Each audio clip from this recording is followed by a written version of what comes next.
할렐루야! 오늘 일산 순복음 영산교회 주일 3부 예배 나오신 성도 여러분, 주님의 이름으로 사랑하고 축복합니다. 우리의 상한 마음을 내려놓고 하나님이 인도하시는 대로 따라가기를 소망한다고 그렇게 고백하면서 하나님을 찬양하고 하나님을 높여드리는 귀한 시간 되기를 소망합니다. 주님 말씀하시면, 주님 말씀하시면 내가 나가리라. 주님 뜻이 아니면 내가 멈춰서리라. 나의 가고 서는 것 주님 뜻에 있으니, 오 주님 나를 이끄소서. 주님 말씀하시면, 주님 말씀하시면 내가 나가리라. 주님 뜻이 아니면 내가 멈춰서리라. 나의 가고 서는 것 주님 뜻에 있으니, 오 주님 나를 이끄소서. 뜻하신 그곳에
말씀하시면, 주님 말씀하시면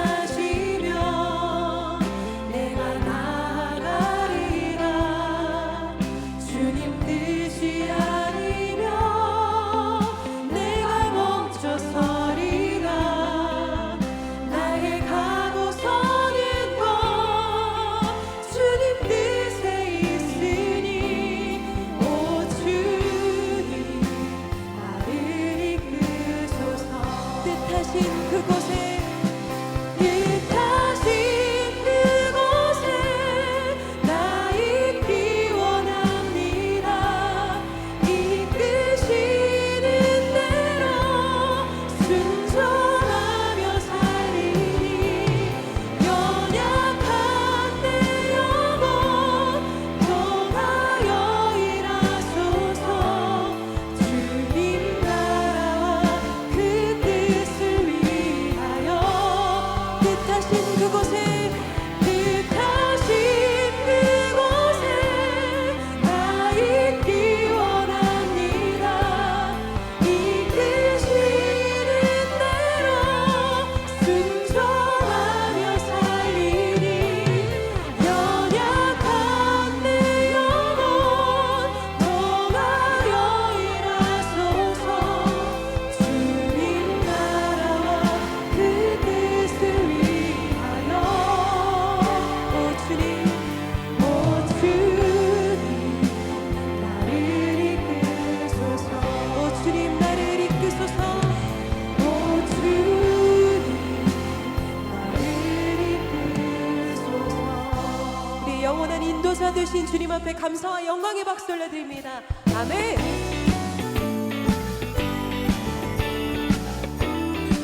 내 주 하나님 넓고 큰 은혜, 내 주 하나님 넓고 큰 은혜는 저 큰 바다보다 깊다. 영혼 밧줄을 끌러 깊은 대로 저 한가운데 가보라. 언덕을 떠나서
주님 앞에 감사와 영광의 박수 올려드립니다.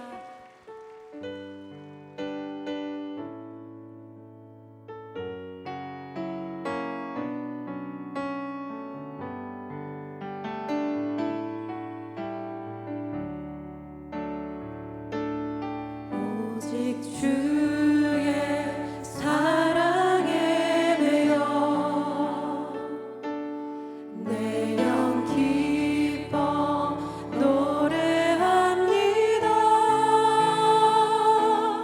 이 소망의 언덕 기쁨의 땅에서 주께 사랑드립니다.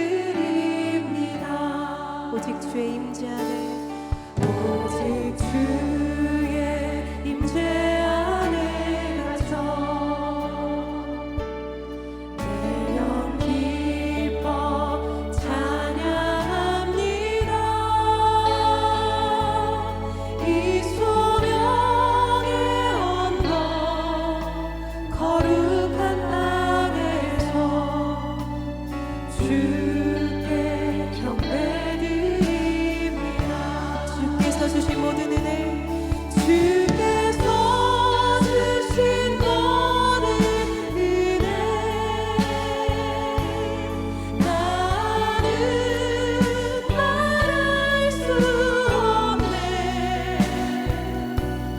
내 영혼 즐거이 주 따르렵니다. 주께 내 삶 드립니다. 오직 주의 사랑에 매여 오직 주의 사랑에 매여 내 영 기뻐 노래합니다. 이 소망의 언덕 기쁨의 땅에서 주께 사랑드립니다. 오직 주의 임재 안에 갇혀 오직 주의 임재 안에 갇혀 내 영 기뻐 찬양합니다. 내 영 기뻐 찬양합니다. 이 소명의 언덕 거룩한 땅에서 주께 경배드립니다. 주께서 주신 모든 은혜, 주께서 주신 모든 은혜, 나는 말할 수 없네. 내 영혼 즐거이 주 따르렵니다. 주께 내 삶 드립니다. 주께서 주신 모든 은혜, 주께서 주신 모든 은혜, 나는 말할 수 없네. 내 영혼 즐거이 내 영혼 즐거이 주 따르렵니다. 주께 내 삶. 우리 각 이 자리에서 일어나서 찬양합니다. 주께서 주신 모든 은혜, 나는 말할 수 없네. 내 영혼 즐거이 주 따르렵니다. 주께 내 삶 드립니다.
하나님은 영이시니 예배하는 자가 영과 진리로 예배할지니라. 아멘.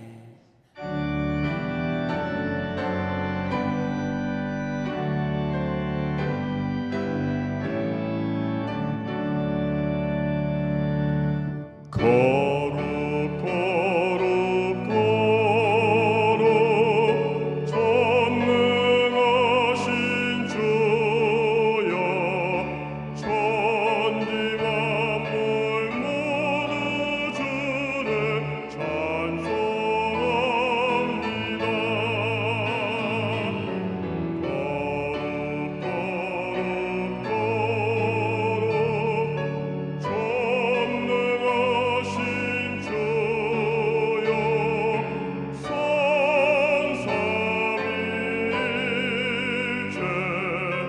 우리 주로다.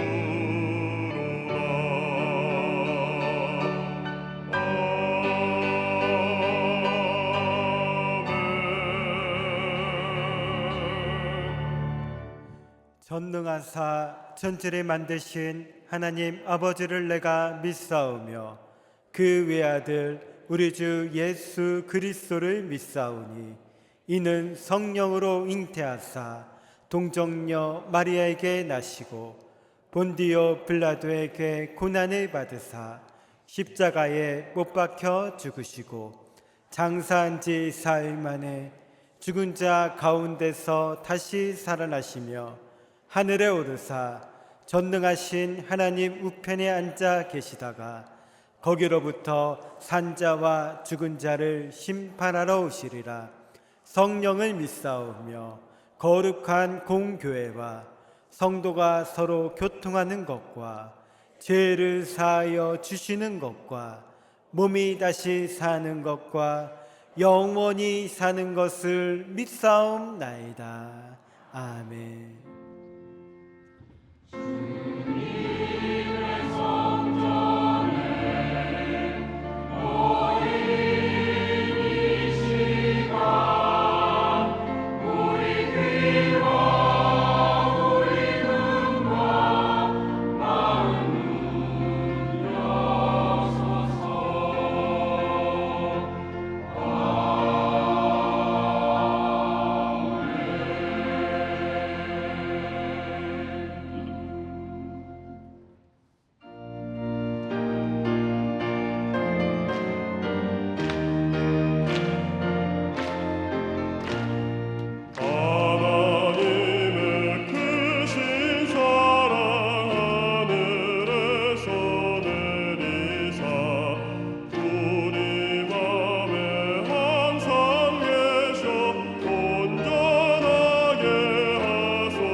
결실과 마음의 풍요를 주시는 하나님 아버지, 크신 은혜와 사랑에 감사를 드립니다.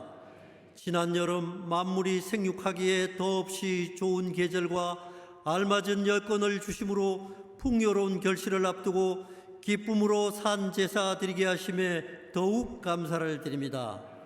그리스도인으로 살아가면서도 주님이 기뻐하시고 온전하신 뜻을 따르지 못하고 육신이 연약하여 세상 유혹에 이끌려 죄짓고 부끄러운 모습 그대로 나왔습니다. 이 시간 회개합니다. 용서하여 주시옵소서. 사랑의 하나님, 나라와 민족을 위하여 기도하기를 원합니다. 세워주신 대통령과 위정자들이 하나님을 두려워하고 이 백성들을 잘 섬기게 하시옵고, 여야가 한마음 한뜻으로 국정을 돌보게 하심으로 모든 국민이 행복하고 안전한 나라가 되게 하여 추석 명절을 보내기에 어려움이 없도록 인도하여 주시옵소서. 하나님의 크신 섭리계획 가운데 일산 순복음 영산교회를 세워주시고 모든 성도님들이 기도로서 준비한 우리 교회 독립 15주년 축복 성회를 은혜와 감사로 드리게 하심에 감사를 드립니다. 오늘은 특별히 우리 교회에 2024년도 재직들이 세워지는 날입니다. 참된 믿음의 일꾼들이 다 되게 하여 주시옵소서. 이제 이번 주말부터는 민족 고유의 명절인 추석 연휴 기간입니다. 많은 믿음의 백성들이 고향을 찾아 그리운 가족과 친지를 만나는 즐거움을 주시고 행여 들뜬 마음에 주님을 잊어버리는 일이 없도록 붙잡아 주심으로 만나는 이들마다 주님을 증거하는 계기가 되며 형제 자매 간에 먼저 섬기게 하시옵고, 복잡한 기성길 오가는 성도님들을 불꽃 같은 눈동자로 지켜보아여 주시옵소서. 이를 위하여 주야로 기도하시는 강신호 담임 목사님을 세워주심에 감사드립니다. 귀하신 목사님께 성령의 능력과 영육간의 강건함을 더하여 주시고 사명 감당키에 부족함이 없는 귀한 종으로 삼아 주시옵소서. 갈급한 영혼들이 말씀으로 은혜 받기를 원합니다. 말씀의 사저로 세워주신 담임 목사님께 성령의 두루마기를 입혀주사 선포되어지는 말씀이 치유와 회복의 역사가 있게 하시옵고, 험한 세상 빛으로 소금으로 살아가는데 어려움이 없도록 주님 도와주시옵소서. 함께 동력하시는 모든 교육자님들에게도 주님의 은혜로 함께하여 주시옵소서. 우리 교회 장로회를 비롯하여 유아 유치부에서 섬기시는 섬김들 위에도 이 세상에 가장 값진 것으로 축복하여 주시옵소서. 지극히 높으신 하나님께 베들레헴 찬양대가 거룩한 찬양을 드립니다. 기쁘게 받아주시옵고, 찬양 드리는 모든 심령들과 일선에서 수고하시는 지구역장님들과 예배를 돕는 손길들 위에도 복에 복을 더하여 주시옵소서. 감사를 드리오며 지금도 살아계신 예수님 이름으로 기도드립니다. 아멘.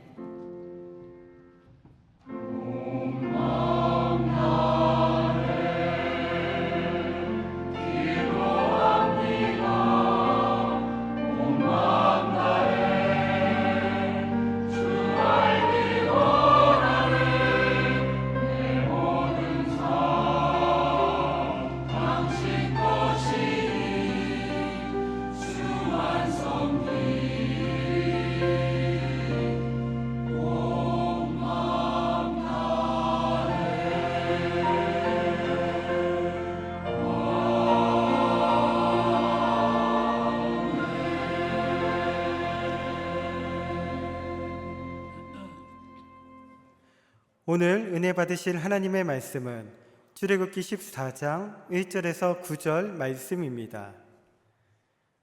출애굽기 14장 1절에서 9절 말씀을 다 같이 봉독하시겠습니다. 야훼께서 모세에게 말씀하여 이르시되 이스라엘 자손에게 명령하여 돌이켜 바다와 미독 사이에 바히롯 앞 곧 바알스본 맞은편 바닷가에 장막을 치게 하라. 바로가 이스라엘 자손에 대하여 말하기를 그들이 그 땅에서 멀리 떠나 광야에 갇힌 바 되었다 하리라. 내가 바로의 마음을 완악하게 한즉 바로가 그들의 뒤를 따르리니 내가 그와 그의 온 군대로 말미암아 영광을 얻어 애굽 사람들이 나를 야훼인 줄 알게 하리라 하시매 무리가 그대로 행하니라. 그 백성이 도망한 사실이 애굽 왕에게 알려지매 바로와 그의 신하들이 그 백성에 대하여 마음이 변하여 이르되 우리가 어찌 이같이 하여 이스라엘을 우리를 섬김에서 놓아 보내었는가 하고 바로가 곧 그의 병거를 갖추고 그의 백성을 데리고 갈새 선발된 병거 600대와 애굽의 모든 병거를 동원하니 지휘관들이 다 거느렸더라. 야훼께서 애굽 왕 바로의 마음을 완악하게 하셨으므로 그가 이스라엘 자손의 뒤를 따르니 이스라엘 자손이 담대히 나갔음이라. 애굽 사람들과 바로의 말들 병거들과 그 마병과 그 군대가 그들의 뒤를 따라 바알스본 맞은편 바히롯 곁 해변 그들이 장마친 데에 미치니라. 아멘.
할렐루야. 베들레헴 찬양대의 은혜로운 성가에 감사를 드립니다. 전후 좌우에 계신 분들과 함께 인사 나누겠습니다. 예수님의 이름으로 사랑합니다. 말씀의 제목을 다 함께 따라해 주시길 바랍니다. 우회하는 길에서 만난 고난. 우회하는 길에서 만난 고난. 지름길도 아니고 돌아갔는데 거기서 고난을 만났다, 그런 의미입니다. 요즘처럼 길이 많이 막히고 차가 많은 시절이 아닌, 옛날에는 내비게이션도 없었을 때 제가 처음 가는 목적지로 가기 위해서는 국토교통부에서 발행한 지도가 있어요. 도로 지도가. 그래서 그 지도를 보고 처음 가는 곳은요, 최단거리 코스를 제가 자를 가지고 펜을 가지고 연결을 해서 그것을 복사해서 자동차 옆에다 두고 그렇게 찾아갔던 그런 기억이 있습니다. 혹시 여러분, 어쨌든 돌아가면은 기름도 많이 쓸 것이고 시간도 더 걸릴 것이고, 예전에는 차도 별로 없었기 때문에 그렇게 최단거리로 가는 게 어쨌든 제일 효율적으로 빨리 가는 길이라고 생각했으니까요. 저는 초등학교를 다니지 않았어요. 저는 국민학교를 다녔습니다. 2부에도 속았는데 3부에도 속으시네. 저는 국민학교 세대예요. 근데 한 30분 거리에 국민학교가 있었는데 바쁠 때는 버스를 타고 다니기도 했지만 저만의 지름길이 있었습니다. 그 지름길을 제가 개발해 놨기 때문에 빨리 가는 방법이 있어요. 혹시나 제가 다른 골목으로 접어들어서 혹시 다른 길을 개발하려고 이것이 더 빠른 길이다 생각하고 골목길로 접어들었는데 막다른 골목길이었는데, 그때는 정말 화가 나고 시간을 허비했던 것 때문에 좀 억울했던 기억도 있습니다. 우리는 빠른 길이 있다면 돌아가지 않고 목적지에 도착하는 것을 최선의 방법이라고 생각을 합니다. 배움도 마찬가지인 것 같아요. 좀 더 빨리 졸업하고 빨리 배워야 되겠다 하는 것도 우리 마음속에 있는 것 같아요. 4살에 한양대학교에 청강생으로 입학을 하고 8살에 미국 콜로라도 주립대학교 대학원에서 석박사 학위를 수료하고 10살에 미국 나사 우주공화국의 연구원으로 일한 IQ 210 김웅용 씨라고 여러분 기억하세요? 이런 얘기를 들으면은 별로 상관이 없는 사람이니까 느낌이 없을 수도 있습니다. 하지만 여러분들의 친구의 아들이 월반을 하거나 일찍 대학을 졸업했다라는 말을 들으면 괜히 배가 아프기 시작합니다. 우리 아들은 그냥 4년 내내 대학 다니고 있는데 휴학까지 해가지고 계속 학자금은 계속 늘어나는 것 같은데 네 집 아들은 월반을 해? 또 3년 만에 졸업을 해? 아니 2년 만에 졸업을 해? 괜히 배 아파진단 말입니다.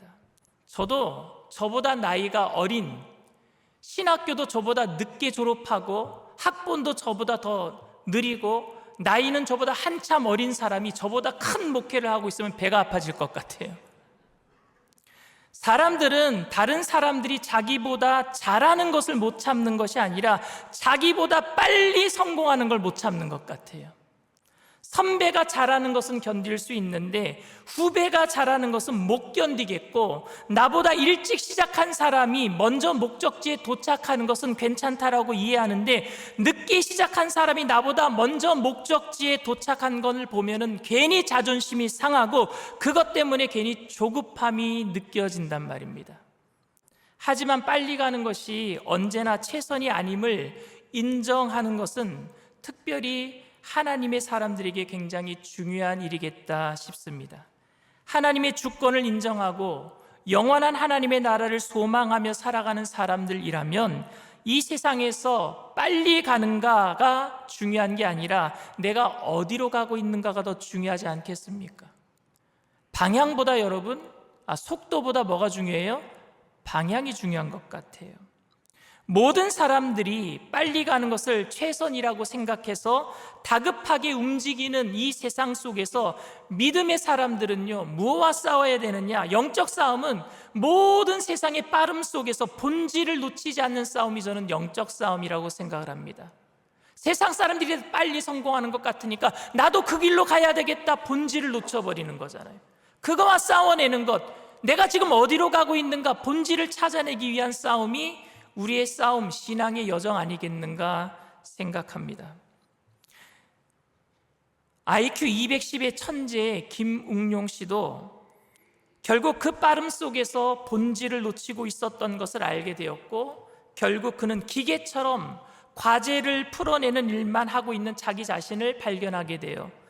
그리고 자신은 원하지 않았지만 주변의 시선과 기대에 부응해야 했던 그는 사람들과 소통하지 못하고 외로운 사춘기 시절을 보냈다고 합니다. 그리고 반복된 삶에 지쳐서 모든 것을 버리고 한국으로 돌아오게 됩니다.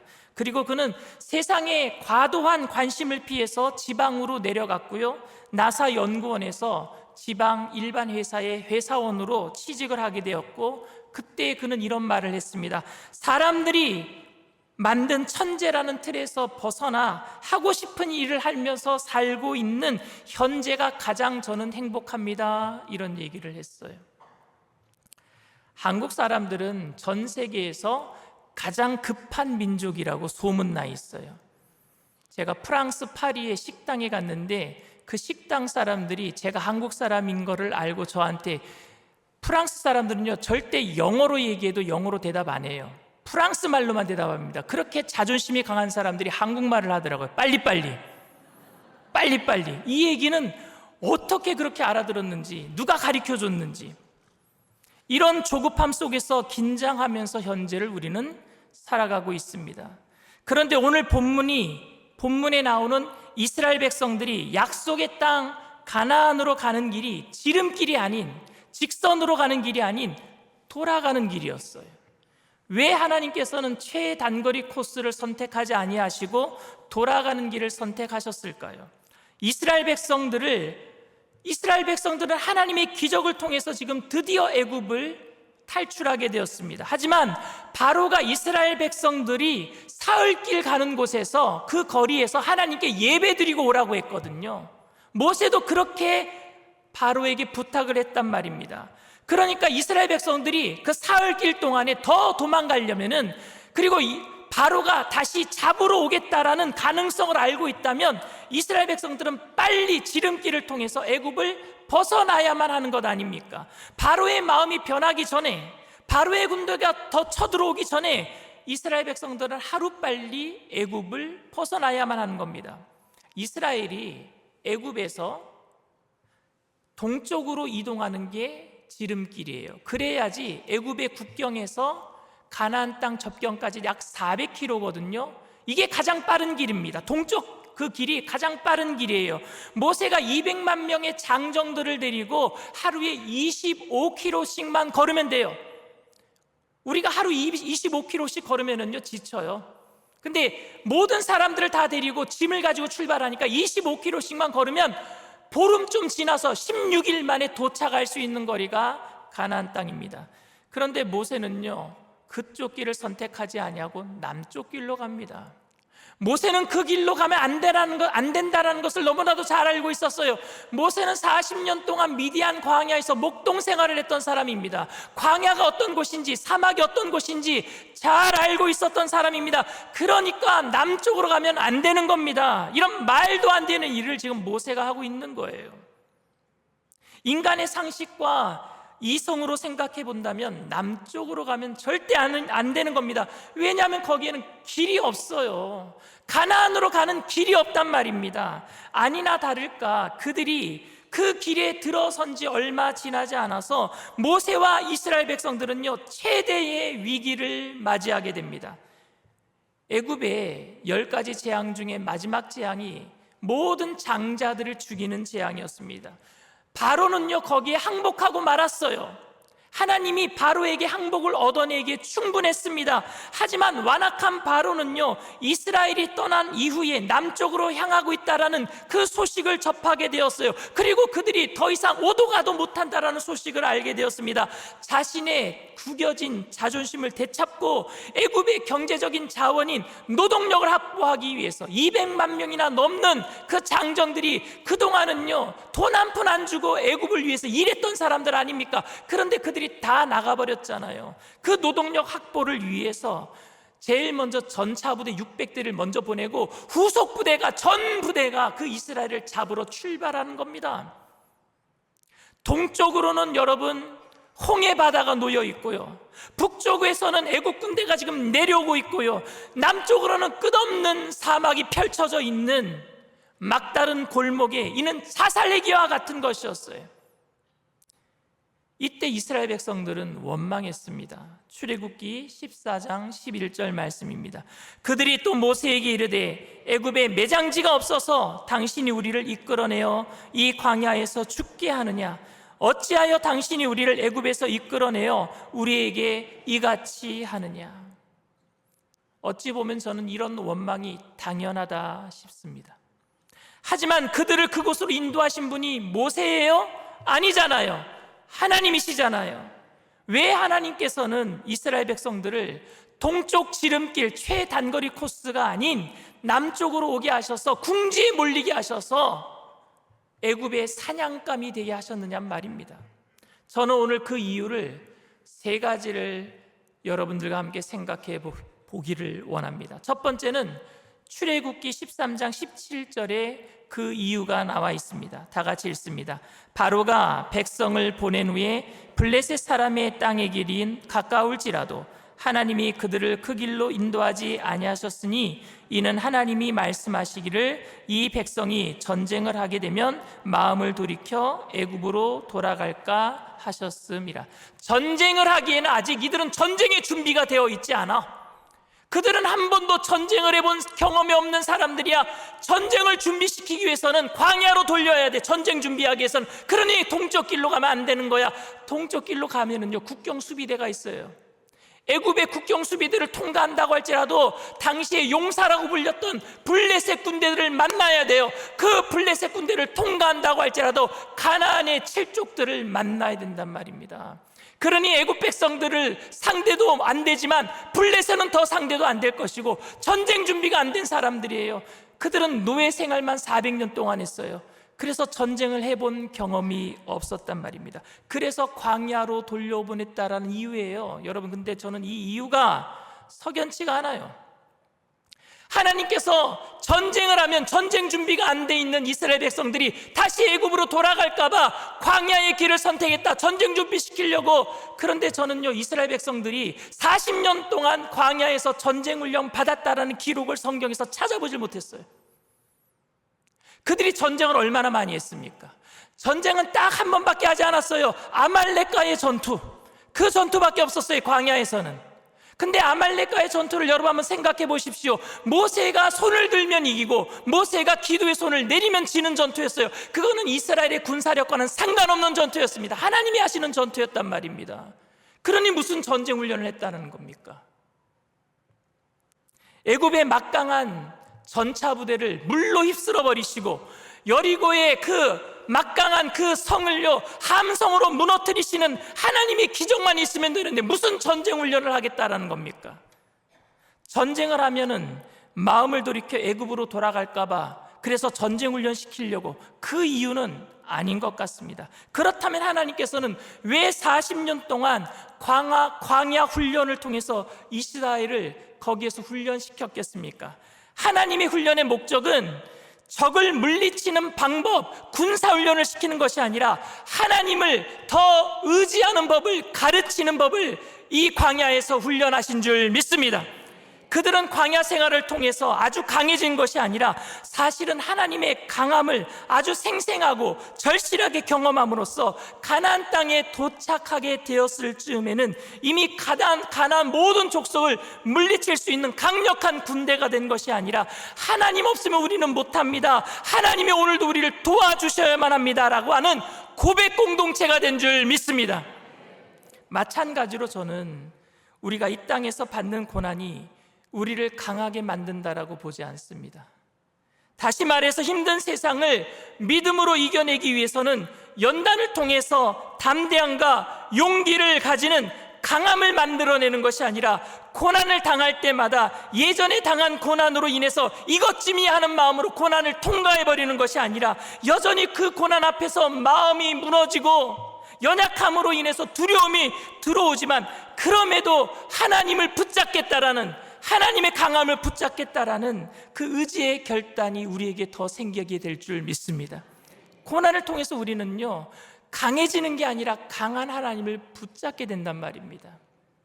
저희 아버님은 10년 이상을 신장 투석을 하시다가 돌아가셨어요. 이틀에 한 번씩 10년 이상을 투석을 하셨어요. 하루에 4시간 이상씩 가셔서 투석실에 누워 계시는 거예요. 그런 아버님을 뵐 때에 이제는 아버님이 투석받는 거는 별로 어렵지 않게 받으시겠다라고 저는 생각을 했어요. 왜? 10년을 하루 걸러 한 번씩 투석을 하셨으니까 이제 투석은 쉽게 받으시겠다. 근데 제 생각은요, 잘못된 생각이었어요. 아버님이 돌아가시기 전에 중환자실에 들어가셨는데 중환자실에 아버님을 만나러 들어갔을 때 그날도 아버님은 투석 중이셨어요. 그런데 심하게 몸을 떨고 계시면서 저에게 담요를 덮어달라고 하는데 담요를 몇 겹이나 덮고 계시는데도 춥다고 하시는 거예요. 강 목사, 춥다. 투석하실 때마다 따뜻했던 피가 몸을 빠져나가서 기계에서 깨끗하게 걸러지지만 차가운 피로 다시 몸에 들어오게 되니까 그렇게 4시간을 온몸이 차가운 피가 도는 거예요. 얼음장처럼 차가운 그 고통을 늘 당하고 계셨던 거예요. 할수록 견딜 수 있는 힘이 생기는 것이 아니라 할수록 무섭고 힘들어지는 거예요. 우리가 당하는 고난이 우리를 강하게 만든다고요? 우리가 당하는 고난을 통해서 우리가 강하게 되는 게 아니라 우리가 독해질 수는 있어요. 독해질 수는 있어요.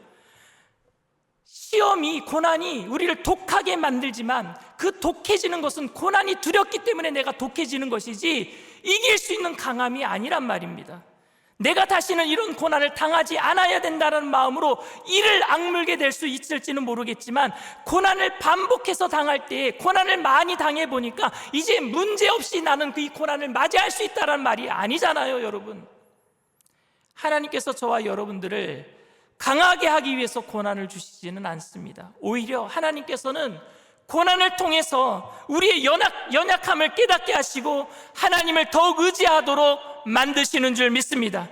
그래서 고난을 당하는 사람들이 할 수 있는 고백은 몇 번의 고난을 당하다 보니까 이제 강해졌습니다라가 아니라 하나님 저 좀 도와주세요. 하나님이 함께 하시지 아니하시면 저는 오늘도 아무것도 할 수 없습니다. 이 고백이 나오는 줄 믿습니다.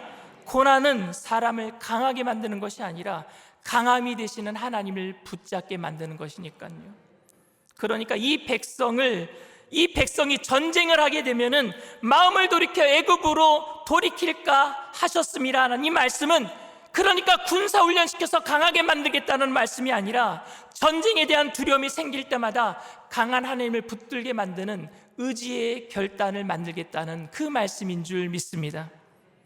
두 번째 이유는 바로의 강팍함과 완악함으로 인한 하나님의 영광을 드러내시기 위함입니다. 장자의 죽음이라는 끔찍한 심판에도 마음을 돌이켜 하나님을 섬기려는 마음이 바로에게는 전혀 없었어요. 그는 하나님의 어떤 분이신지 생생하게 경험했지만 그럼에도 불구하고 추워도 하나님을 섬길 마음이 없었단 말입니다. 그렇기 때문에 하나님에 대한 두려움을 느끼면서도 기회가 주어진다면 마지막 순간까지라도 하나님을 대적하고 싶었던 사람이 바로였었습니다. 그래서 전차 부대를 출격시켜서 이스라엘을 궁지에 몰아넣었다라고 생각했던 겁니다. 하지만 그 자리는 하나님의 영광을 위해서 준비된 자리인지 바로도 몰랐고 이스라엘 백성도 몰랐습니다. 출애굽기 14장 18절 말씀입니다. 내가 바로와 그의 병거와 마병으로 말미암아 영광을 얻을 때야 애굽 사람들이 나를 야훼인 줄 알리라 하시더니, 이스라엘이 여러분 홍해를 건넌 이후에 불기둥으로 애국 군대를 막고 있던 불기둥이 사라지게 되고 그들이 홍해 바다가 열려진 걸 보고 이스라엘 백성들 저 끄트머리에 건너가고 있는 모습을 볼 때에 마차 부대가 다 들어왔어요. 그리고 이스라엘 백성들이 다 빠져나간 다음에 이 애국 백성들이, 애국 군대들이 홍해에 다 들어왔을 때 물이 닫혀버리고 말았어요. 그 모습을 이스라엘 백성들이 봤어요. 우리가 죽을 데가 없어서 이 광야에서 죽게 하는구나 원망했던 백성들이 입에서 찬양이 터져 나옵니다. 하나님을 영광 돌리는 겁니다. 그게 출애굽기 15장 1절 말씀입니다. 이때에 모세와 이스라엘 자손이 이 노래로 야훼께 노래하니 일러스되 내가 야훼를 찬송하리니 그는 높고 영화로우시며 말과 그 탄 자를 바다에 던지셨음이로다. 아멘. 성경의 기록이 창세기부터 기록된 게 아니라 출애굽기 이 말씀부터 기록이 돼요. 하나님이 이렇게 우리를 구원하셨다 찬양하는 것부터 모세가 기록을 했어요. 그 하나님, 이스라엘을 애굽에서 구원하신 하나님 어떤 하나님이냐? 하나님이 계시를 주는데 창조하신 하나님이구나. 그래서 창세기가 기록되는 거예요. 여러분, 성경의 기록의 시작은요 하나님께 영광 돌리는 걸로 기록된 줄 믿습니다. 홍해는 사탄이 마지막으로 발악하는 곳이며 그렇기 때문에 우리들에게 엄청난 시험과 고난으로 비춰집니다. 사탄은 지치지 않고 끝까지 하나님의 백성을 괴롭힙니다. 예수님을 십자가에 못 박을 때에도 사탄이 승리한 줄 알았습니다. 예수님께서 저항조차 하지 못하고 죽음을 당할 때에 제자들은요 아무런 희망이 없다라고 생각을 했습니다. 하지만 그 십자가의 사건은 사탄의 머리를 부수기 위해서 하나님께서 예비하신 사건인 줄 믿습니다. 아무도 경험한 적이 없었던 부활의 사건으로 그 십자가의 죽음을 영광으로 바꿔 놓았습니다. 그 반전이 있는 영광의 자리가 바로 이스라엘 백성들, 홍해 앞에 놓여 있는 그 이스라엘 백성들의 자리이고 현재 오늘의 우리의 자리일 수가 있어요. 이 반전을 누구도 예상하지 못하기 때문에 무기력하고 절망적인 이스라엘의 상황 속에 그 상황의 모습이 우리의 모습일 수 있단 말입니다. 아무리 생각해도 나아질 기미가 보이지 않고 아무리 생각해도 답이 없는 문제 속에서 하나님께서는 오늘 우리에게 말씀하고 계세요. 출애굽기 14장 13절 14절 말씀입니다. 모세가 백성에게 이르되 너희는 두려워하지 말고 가만히 서서 야훼께서 오늘 너희를 위하여 행하시는 구원을 보라. 너희가 오늘 본 애굽 사람을 영원히 다시 보지 아니하리라. 야훼께서 너희를 위하여 싸우시리니 너희는 가만히 있을지니라. 아멘. 하나님께서 하나님께서 역전을 일으켜 주실 줄 믿습니다. 그 고난의 현장 가운데 역전을 일으켜 주시는 하나님이 뭐라고 말씀하시느냐? 너희는 가만히 있어라. 하나님의 구원을 봐라. 그 말에 우리가 그 말씀을 믿고 기다릴 때 하나님의 영광을 보게 될 줄 믿습니다.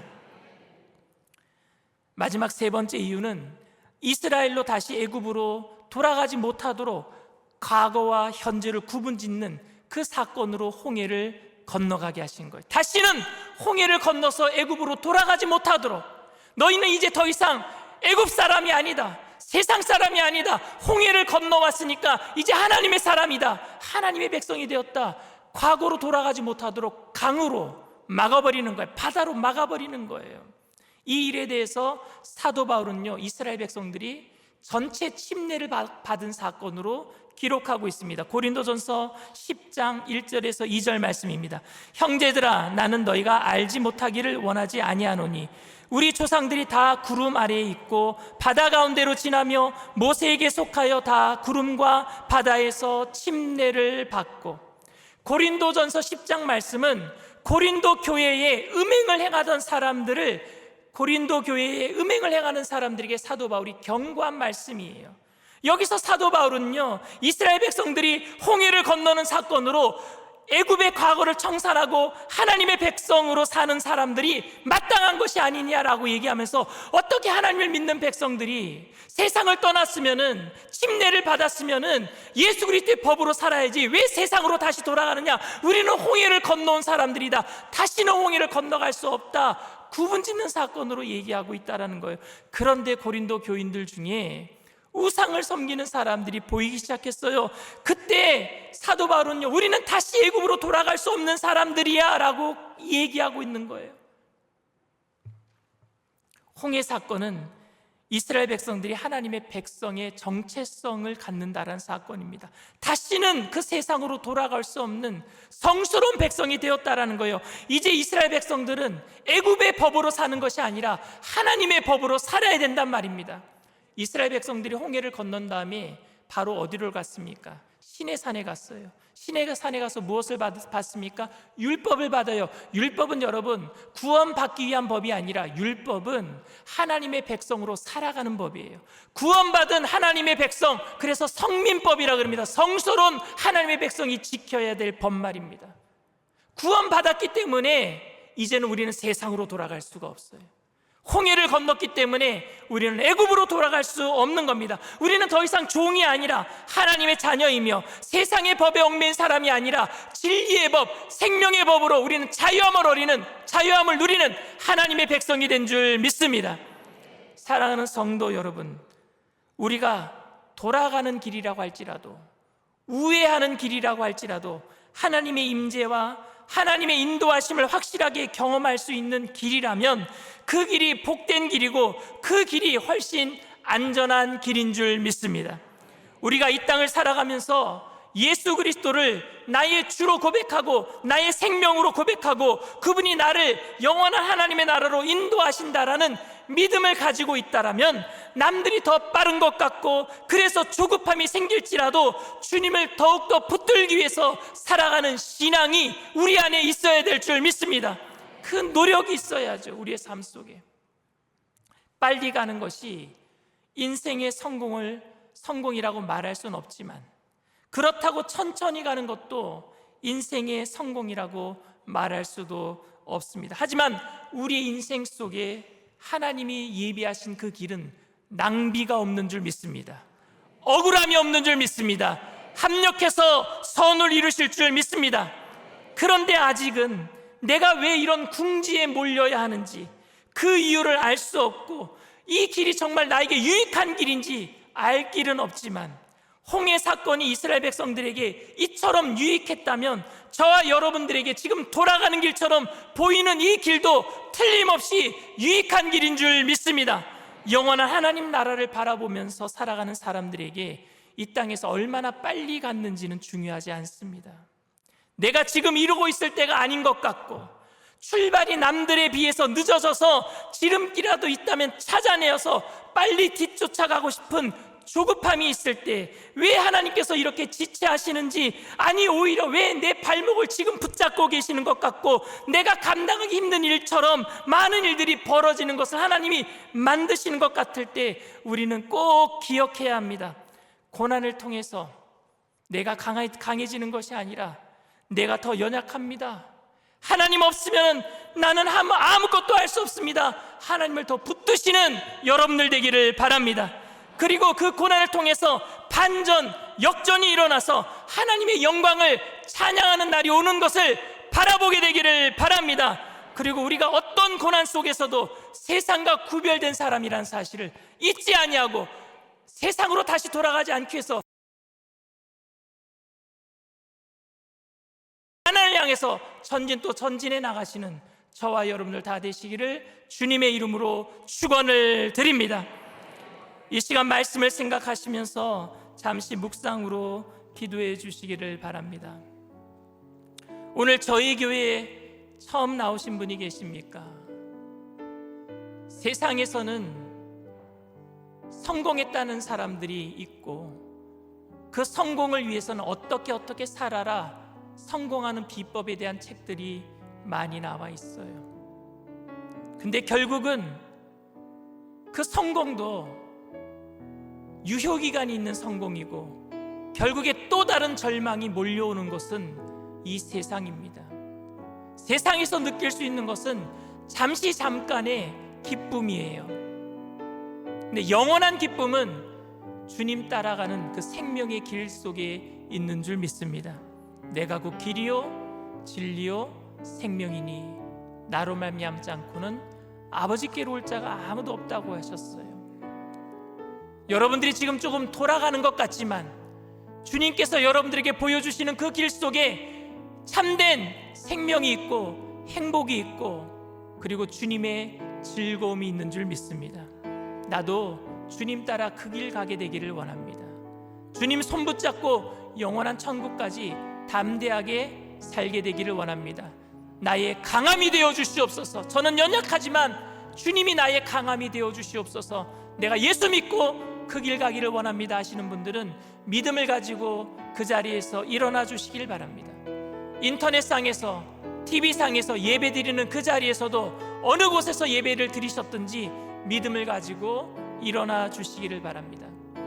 믿음으로 일어나신 분들은 제가 하는 기도를 따라해 주시길 바랍니다. 하나님 아버지, 저는 죄인입니다. 어디에서 와서 왜 살며 어디로 가는지 알지 못하고 방황하며 살았습니다. 저의 죄를 위하여 십자가에서 죽으시고 부활하신 예수님을 제 구주로 모셔드립니다. 저는 하나님의 자녀가 되었습니다. 지금부터 영원토록 주님과 함께 살겠습니다. 예수님의 이름으로 기도드립니다. 아멘. 할렐루야. 여러분들을 진심으로 축복하고 환영합니다. 주는 완전합니다. 우리 찬양 드리겠습니다.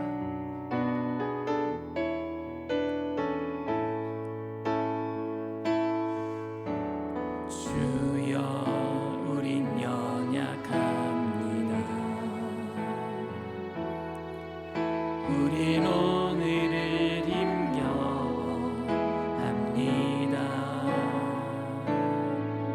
주 뜻 이루며 살기에 부족합니다. 우린 연약합니다. 주여, 우린 넘어집니다. 주여, 우린 넘어집니다. 오늘 하루 또 실수합니다. 주의 긍휼을 구하는 죄인입니다. 주만 바라보 한없는 주의 은혜, 한없는 주님의 은혜,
어떤 분은 자기는 돌려서 얘기하기 싫대요. 돌려서 말하는 법을 잘 모른대요. 그래서 직접 돌직구를 던져요.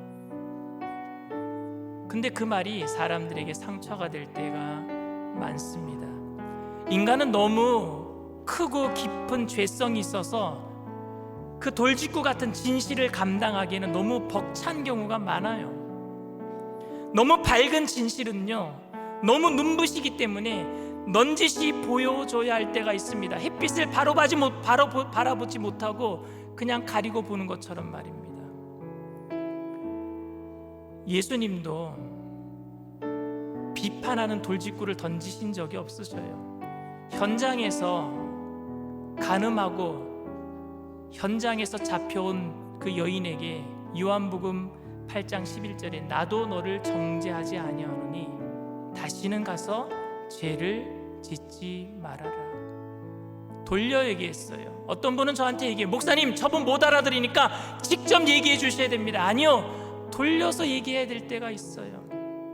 돌아가는 길을 선택해야 될 때가 있어요. 하나님도 우리를 돌아가는 길로 선택하셔서 우리를 구원해 주신 줄 믿습니다. 그렇다면 그렇게 구원받은 우리들도 남들을 비판하고 판단하는 돌직구 던지는 것이 아니라 우회적으로 얘기해서 진리를 알되 너무 마음속에 죄책감이 들지 않은 상황 속에서 같이 사랑 안에서 구원받을 수 있도록 그 길로 함께 가줘야 될 줄 믿습니다. 힘들고 어려울 거예요. 돌아가게 되면. 왜? 나는 빠른 길을 알고 있는데 돌아가야 되니까, 같이 가줘야 되니까 힘들 거예요. 그러나 같이 가는 게 신앙생활 아닙니까?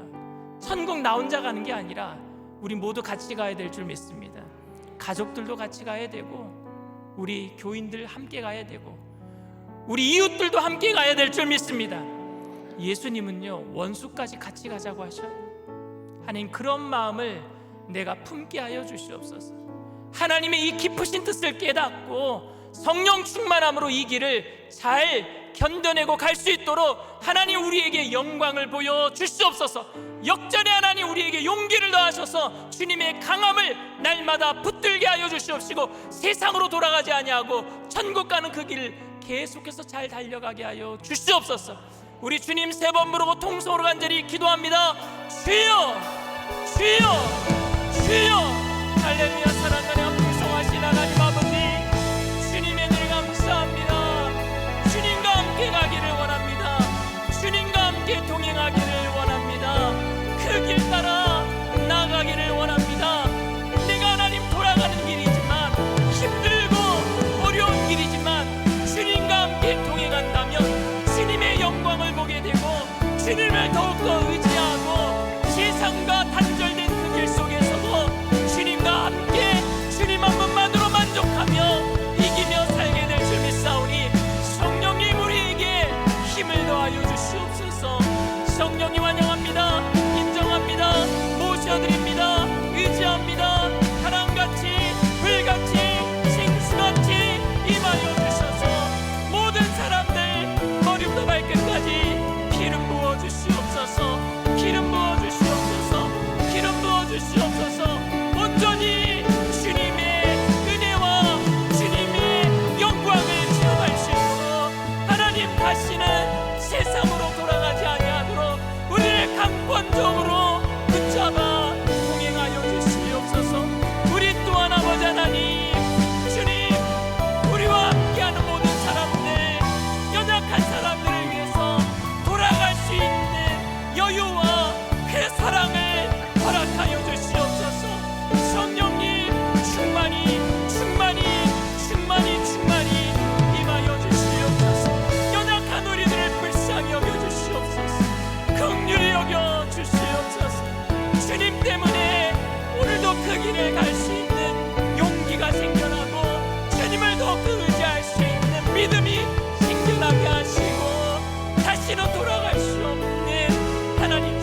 아픈 곳이 있는 분은 믿음을 가지고 아픈 곳에 손을 얹으시길 바랍니다. 사랑 은혜가 풍성하신 하나님, 왜 그렇게 우리는 더딘지요? 왜 하필이면은 우리 가족에게 이런 일들이 일어나는지요? 우리 자녀들은 세상의 자녀들에 비해서 좀 늦어지는 것 같고, 마음에는 조급한 마음 때문에 세상의 법이라도 한번 내가 사용해 볼까 하나님 마음에 유혹의 물결이 밀려올 때 우리는 어떻게 하면 좋겠습니까? 하나님, 우리를 불쌍히 여겨 주시옵소서. 긍휼히 여겨 주시옵소서. 오늘 홍해와 같은 그 앞길에 놓여 있는 그 위기의 상황 속에서 잠잠히 하나님의 일하심을 바라보게 되기를 원합니다. 주님을 더욱 의지하게 되기를 원합니다. 고난의 현장 속에서 우리가 하나님 더욱더 주님 의지합니다. 우리를 도와주시옵소서. 우리를 구원하여 주시옵소서. 반전이 일어나게 하시고 역전이 일어나게 하여 주시옵시고, 그 자리가 하나님의 영광을 찬양하는 자리가 되게 하여 주시옵시고, 홍해를 건너서 세상과는 상관이 없는 세상 속에 살지만 하나님 세상 속의 빛으로 살아가는 믿음의 사람들 될 수 있도록 성령님 충만히 우리 가운데 임하여 주시옵소서. 그래서 우리의 마음속에 두려움이 떠나가게 하시고 마음의 생수에 강이 흘러넘쳐서 이웃을 적시게 하여 주시옵소서. 우리 가족이 변화되게 하시고 우리 이웃들이 변화되게 하여 주시옵시고, 삶의 모든 문제가 변하여 기쁨이 되게 하여 주시옵소서. 특별히 아픈 곳에 손을 얹고 기도하는 하나님의 귀한 백성들, 치료의 강선을 바라여 주시옵소서. 나사렛 예수의 피로 명하노니 저주받은 질병의 세력은 떠나갈지어다. 머리부터 발끝까지 깨끗게 될지어다. 오장육부 사지백체 뼈 마디마디 신경세포 조직마다 새롭게 될지어다. 정신적인 모든 질병도 떠나갈지어다. 주님의 사명을 감당하는 하나님의 귀한 일꾼들 영혼이 잘되게 하시고 범사가 잘되게 하시고 강건하게 하여 주시옵소서. 우리는 이미 홍해를 건너온 하나님의 거룩한 백성이 되었사오니 이 땅에서 사는 동안에 그리스도의 영광을 위해서 살아갈 수 있도록 하늘의 신령한 복으로 땅의 기름진 복으로 날마다 덧입혀 주시옵소서. 감사드리며 예수님의 이름으로 기도드리옵나이다. 아멘. 할렐루야. 우리 주님 앞에 영광의 박수 올려드립니다. 기쁘고 감사한 마음으로 주님 앞에 귀한 예물 드리겠습니다.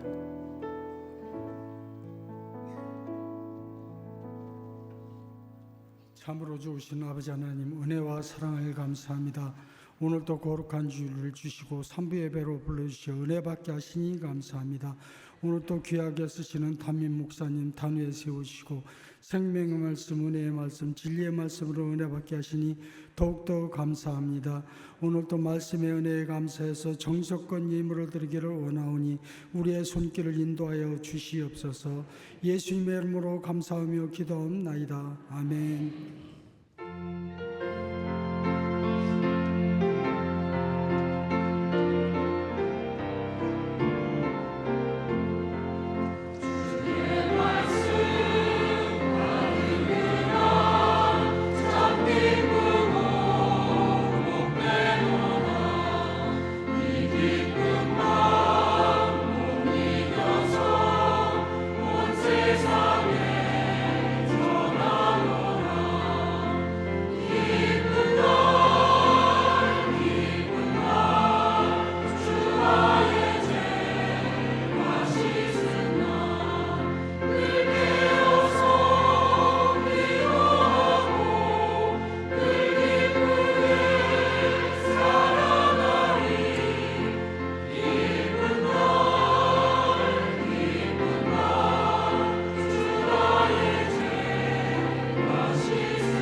주님 안에서 평안하셨습니까?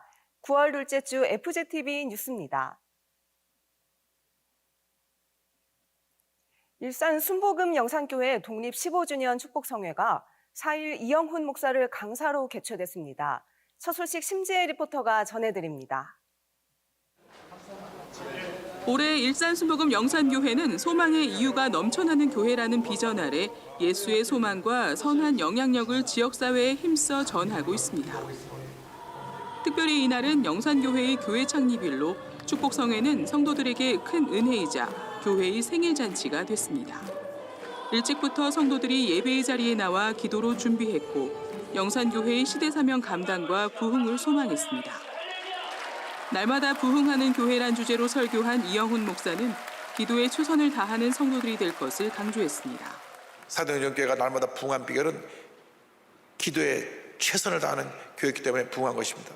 기도가 살아있을 때 교회가 부흥합니다. 기도가 살아있을 때 하나님의 은혜가 임하게 되는 것입니다. 우리가 기도로 무장해야 되는 것입니다. 설교에 이어 참석자들은 무슨 일에든 기도보다 앞서지 않도록 간구했고 성령의 충만함과 부흥, 또 오직 하나님께서 기뻐하시는 믿음의 교회가 되도록 기도했습니다. 계속해서 양승호 목사가 축사했습니다. 이날 성회는 FGTV의 이원 생중계를 통해 본 교회와 650여 교회가 함께 예배드렸습니다. 일산 순복음 영산교회가 예수의 생명을 전하고 또 지역을 살리는 교회로 부흥하길 축복합니다. FGTV 뉴스 심지혜입니다.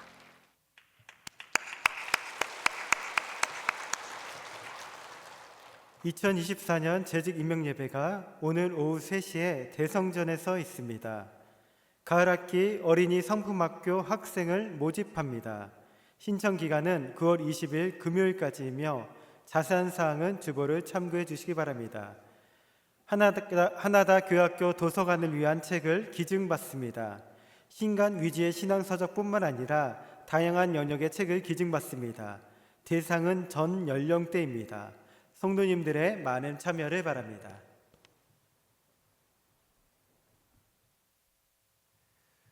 지난 9월 4일 수요일에 독립 15주년 축복성회가 많은 분들의 기도로 성료된 것을 감사드리고 하나님 앞에 다시 한번 영광의 박수 올려드립니다. 오늘은 저희 교회에서 재직들을 73분 세우는 날입니다. 그래서 여러분들이 예배를 이미 드리셨지만 우리가 재직을 세울 때 일하는 분들을 격려하고 또 용기를 더해 주어야 될 줄 믿습니다. 그래서 오후 3시에 재직 임명 예배 때에도 여기에 참석하신 모든 분들이 함께 참석해 주셔서 재직을 받으시는 모든 분들 하나님께 은혜 받고 또 여러분들도 재직을 같이 세우면서 큰 은혜가 있는 그런 축복의 예배가 될 수 있도록 여러분들이 모든 예배에 참석해 주시기를 부탁을 드립니다. 주님 앞에 귀한 예물 드립니다. 사랑과 은혜가 풍성하신 좋으신 하나님, 주님의 은혜를 감사를 드립니다. 우리를 사랑하셔서 구원하시기 위해서 선하신 하나님의 계획을 믿음으로 바라보게 하시고 하나님 그 길을 따라가게 하시니 감사합니다. 그 감사하는 마음을 담아서 귀한 예물을 드리오니 하나님 기뻐 받아 주시옵소서. 귀한 예물 쓰여지는 곳에 그리스도의 향기 되게 하셔서 죽어가는 많은 영혼들을 건져내는 구원의 예물 되게 하여 주시옵시고 바치신 손길들마다 천배 만배로 누르고 늘어서 넘치도록 채워주실 때에 주님 한 분만으로 만족하며 이 땅에 살지만 이 땅에 속하지 않은 천국 백성으로서 나눠주고 꾸어주고 베풀며 살아가는 믿음의 거부들 다 되게 하여 주시옵소서. 감사드리며 예수님의 이름으로 기도드립니다. 아멘. 이름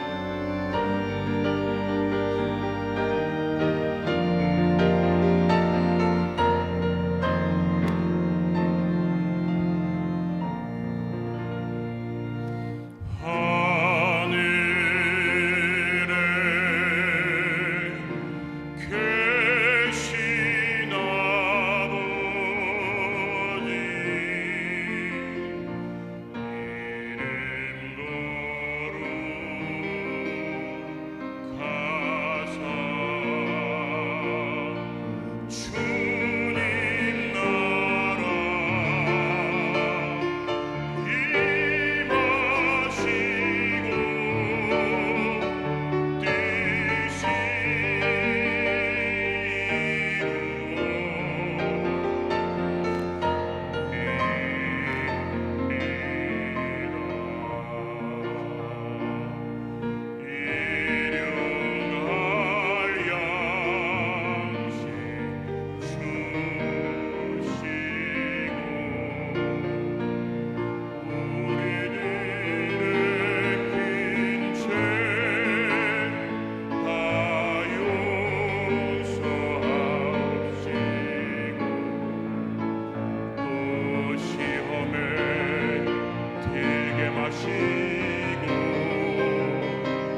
지금은 우리 주 예수 그리스도의 무한하신 은혜와 아버지 하나님의 영원하신 극진하신 사랑하심과 보혜사 성령님 내주교통 충만하시고 위로하시는 축복이 고난 중에 더 하나님을 의지하고 그 고난 중에 역전의 하나님을 바라보며 그 고난 중에 더 천국을 바라보며 하나님의 백성으로 살아가기로 결단하는 믿음의 백성들, 개인, 가정, 사업, 직장, 자녀, 학업, 생활, 범사 전체 위에 지금으로부터 영원토록 함께 하실지어다. 아멘.